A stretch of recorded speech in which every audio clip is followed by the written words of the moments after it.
Olá, sejam bem-vindos a mais uma sequência de vídeos, desta vez sobre o Excel. Foi uma sugestão enviada por e-mail pela Marta, mas eu também tenho uma razão pessoal forte para dar início a esta sequência. Não sei se têm conhecimento, mas o primeiro livro em português de Portugal sobre Excel deve ter sido escrito por mim no já longínquo ano de 1995. Foi o ano da primeira edição do livro Excel para Economia e Gestão.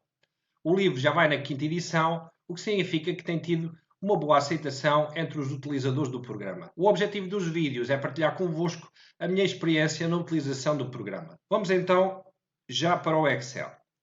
Esta é a janela inicial. Temos uma primeira linha de menus. Depois, por baixo, vários ícones e comandos cujo significado irei explicar nos vários vídeos que tenciono preparar. E por baixo temos a folha de cálculo. É aqui que acontece tudo. Uma folha de cálculo é constituída por milhões de células e as células são estes pequenos retângulos que podemos visualizar no ecrã. Cada célula fica no cruzamento de uma linha com uma coluna e é identificada pelo endereço respectivo, que é composto pela letra ou letras que dão nome à coluna e pela linha onde a célula se localiza. Por exemplo, neste caso, trata-se da célula M11. O apontador de células do Excel é muito importante. Porquê? Porque indica-nos em cada momento qual é a célula onde o Excel está posicionado. Neste caso, o apontador de células está na célula K12. Ora bem, por defeito, o Excel abre uma única folha de cálculo, mas nós podemos adicionar mais folhas de cálculo ao fecheiro. E o Excel vai dando o nome Sheet 1, Sheet 2, Folha 1, Folha 2, Folha 3, dependendo se estamos a trabalhar com o Excel em inglês, na versão em inglês ou na versão em português. Podemos também sempre alterar o nome da folha, ok? Clicando no nome que já existe e digitando um outro nome, se assim o desejarmos, e pressionando no final a tecla de Enter, para que o nome se altere. Para já, importa saber como é que podemos deslocar o apontador de células na folha de cálculo. A forma mais simples é clicar na célula pretendida com a tecla do lado esquerdo do RAM. Também podemos utilizar a tecla F5. Se clicar em F5, okay, e introduzir o endereço da célula para a qual pretende deslocar o apontador, por exemplo, neste caso M4, o Excel faz deslocar o apontador imediatamente para a célula, mas também podemos utilizar a combinação de teclas Ctrl. Se olhar para o teclado, há uma tecla com as letras CTRL, de Control, e podemos combinar esta tecla com as setas ou teclas direcionais que também aparecem no teclado. Por exemplo, Ctrl, seta para o lado direito, o Excel desloca o apontador de células para a última coluna da folha de cálculo. Ctrl, seta para a esquerda, o Excel desloca o apontador para a primeira coluna da folha de cálculo. Ctrl, seta para cima, o Excel desloca o apontador para a primeira linha da folha de cálculo e Ctrl seta para baixo. Okay? Esta combinação de teclas leva o apontador de células para a última linha da folha de cálculo. Esta combinação de teclas funciona tal como expliquei anteriormente se a folha de cálculo estiver vazia. Mas vamos introduzir aqui a palavra teste duas vezes. Neste caso, e se pressionarmos Ctrl seta para baixo, o Excel para na primeira célula que está preenchida. Ctrl seta para baixo, o Excel para na próxima célula que está preenchida. Ctrl seta para baixo, o Excel vai para a última linha da folha de cálculo, porque não tem mais células preenchidas nesta coluna. Ctrl seta para cima e o Excel para novamente na primeira célula que encontra preenchida.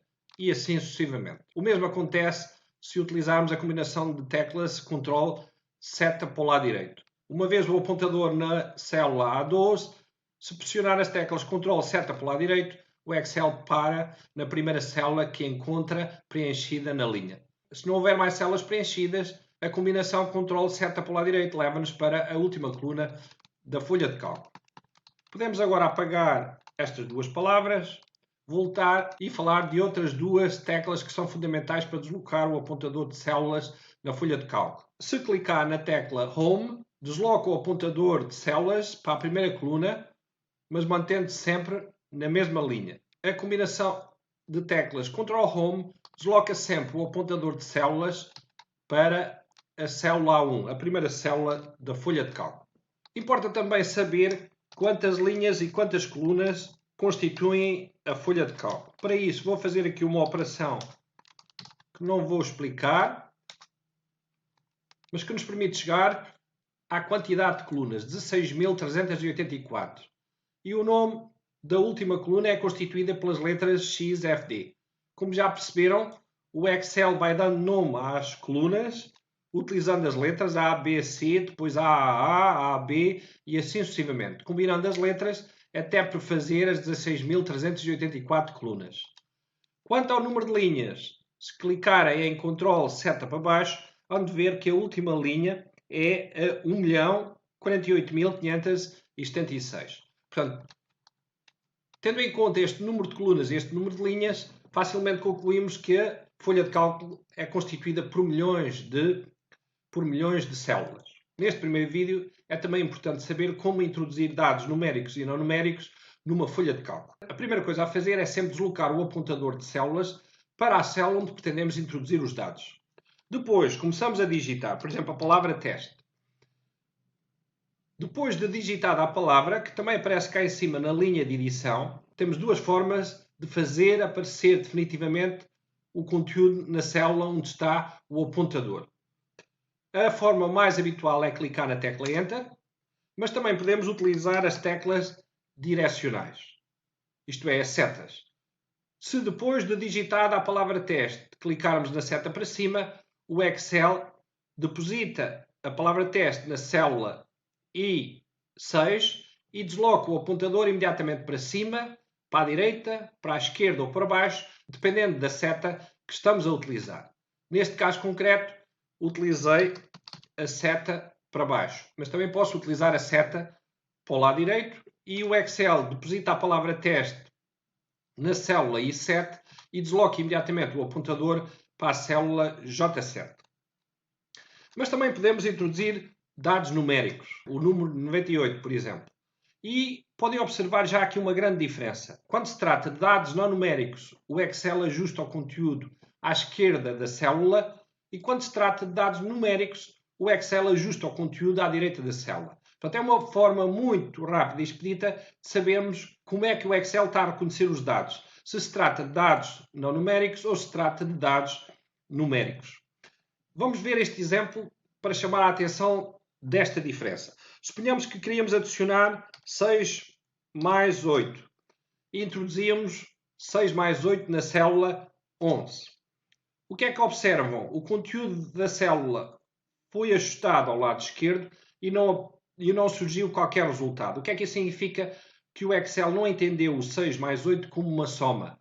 Okay? Para que o Excel reconheça a operação matemática, é sempre necessário começar por introduzir o sinal de igual. E agora sim, 6 mais 8, e se pressionar Enter, não só vai obter o resultado da soma, como observar que o mesmo resultado é ajustado ao lado direito da célula, sendo entendido pelo Excel como um dado numérico. E agora podíamos, por exemplo, multiplicar 2 vezes 14, podendo recorrer ao endereço da célula onde está o número 14. E isto já são operações matemáticas que vão constituir o objetivo do segundo vídeo. Podemos depois terminar por aqui e desta vez vou evitar as trivialidades que se costumam dizer no final de um vídeo e, em alternativa, vou dar uma sugestão musical. Ouçam esta banda portuguesa, os Ditch Days, e o tema Downtown. É um popzinho muito agradável, espero que gostem. E obrigado por terem assistido a este vídeo e espero encontrá-los no próximo, que tentarei publicar o mais brevemente possível. Até lá!